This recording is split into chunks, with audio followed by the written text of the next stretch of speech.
Well, now to a NewsNation exclusive on a new tactic at the southern border involving one of the world's deadliest drugs. We're learning drug smugglers are now using livestock trailers to move fentanyl and other drugs across the border. And this is a problem we have followed closely as drug cartels try to take control. And officials say the amount of seizures are down this year versus this same time last year. Let's bring in NewsNation's Allie Bradley, who was live for us in Del Rio, Texas. Allie, what else can you tell us? Yeah, hey, Nicole. So obviously drug smugglers and the criminal cartels are taking advantage of what happens down here and how people live by using these livestock trailers in order to move these deadly products into the interior of the United States. So a situational awareness memo that NewsNation exclusively obtained went out to Border Patrol agents and CBP officers, telling them to be mindful of, quote, a trailer smuggling trend where smugglers are shoving drugs in the side rails and metal framing of these livestock trailers. Now, this alert originated in Nogales. That's where an unprecedented 5.8 million fentanyl pills were seized just last year. Nearly 24 million pills have been nabbed this fiscal year, according to the port director. Now, in June alone, more than 2 million pills were seized there in several different loads, all using what the agency calls deep concealment methods. Now, smuggling, that's obviously not a new trend, but the criminal cartels, they are a business, and the goal is to get their product into the country by any means necessary. So their tactics are constantly changing, keeping law enforcement on their toes. The cartel's always a step ahead of us, whether it's in between the ports of entry or actually at the ports of entry. It makes you wonder, how long had they been getting away with it?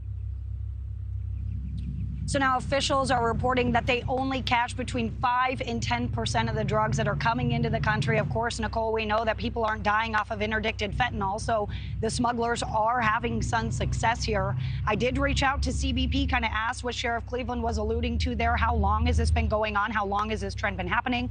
But Nicole, I was advised that CBP does not comment on leaked information. All right, Allie. So you got that exclusive information, but we know it's not just drugs. There was a pretty shocking human smuggling attempt that was stopped at a checkpoint yesterday there in Del Rio. What more do you know? Yeah, and Del Rio isn't seeing a lot of this activity right now, so this is a pretty shocking smuggling attempt here, and the way they were doing it might stop you too. So take a look here at some of these images that we were also able to exclusively obtain here.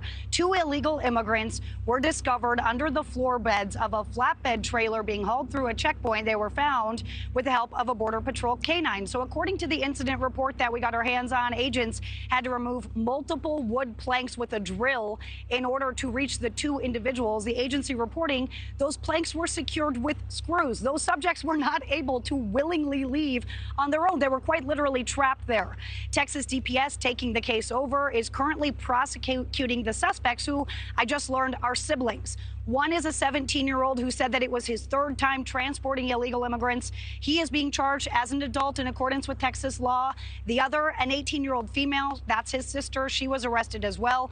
Texas DPS saying they were both born in the United States. They have dual citizenship, though, and they live over in U.S Mexico, which is just across this side of the border here, Nicole. Now, both of these individuals are being charged with engaging in organized criminal activity and smuggling of persons, which, if Governor Abbott has his way, that's a 10-year minimum sentence there, Nicole. Yeah, I have to say, Allie, those pictures are pretty shocking, especially when you think about the fact, as you said, that those boards had to be removed with tools. Yeah. They were essentially trapped. I mean, and it's 105 degrees. Yeah. You know, it's 100, upwards of, 100 degrees. So, yeah, very scary. Yeah, serious situation down there. All right, Allie Bradley, thank you. Thank you for watching. Go to newsnationnow.com to find NewsNation on your television provider. And don't forget to click the red subscribe button below to get more of NewsNation's fact-driven, unbiased coverage.